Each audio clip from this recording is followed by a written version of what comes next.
হৃদয় হ্যাঁ শুরু হয়ে যা চলে আসছি কই মাওয়া ইলিশ ইলিশ আর ইলিশ ভাজা পোড়া দেখা এই যে ভাজা পোড়া বেগুন সমস্যা হলো আরে বৃষ্টি পড়তেছে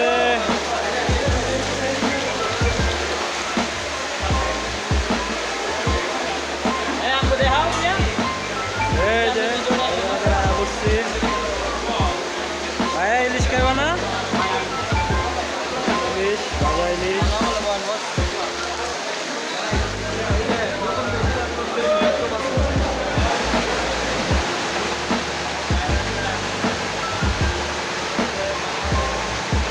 মাওয়া চলে এসেছি আমরা পদ্মার ইলিশ খাওয়ার জন্য। হৃদয় ইলিশ ভাজতেছে, তো এখানে বেগুন ভর্তা, ইলিশ মাছ কাইটা মশলা দিয়ে মাখানো আছে। আর এখানে দেখতে পারতেছেন বিভিন্ন পদের ভর্তা, ডাল। তো এই যে সামনে দেখা যাইতেছে মাছ কেজি হিসাবে বিক্রি হচ্ছে, পিস হিসাবে।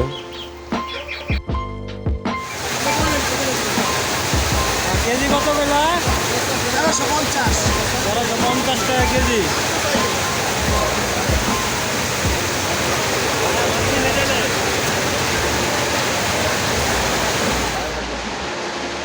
এখন বাজে রাত 9টা। তো বাইরে প্রচুর বৃষ্টি হচ্ছে, যার জন্য আমরা বেরোতে পারতেছি না। তো এখন খাওয়া দাওয়ার পর্বগুলো শেষ করে মাছ পছন্দ করে দিচ্ছি আমরা। তো এখান থেকে মাছগুলো ভাজা হবে, ভাজার পর গরম ভাতের সাথে ডাল, ভর্তা, মাছ আর বেগুন দিয়ে আমাদের রাতের খাবারটা এখান থেকে শেষ করে নেব।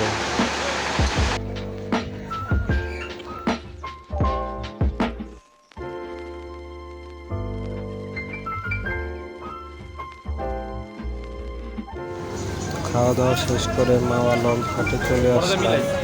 তো নদীর উপর যাওয়ার প্ল্যান ছিল আমাদের, বৃষ্টির কারণে ওখানে লঞ্চ যাচ্ছে না, এই জন্য আর উপরে যাওয়া হলো না। এখন আমরা বাসে চলে যাব।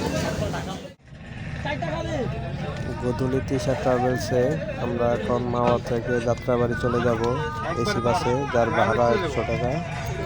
তো যাত্রাবাড়ি থেকে আমরা আবার কমলাপুর রেল স্টেশনে যাব, ওখান থেকে গাজীপুর চলে আসবো, গাজীপুর রেল স্টেশন।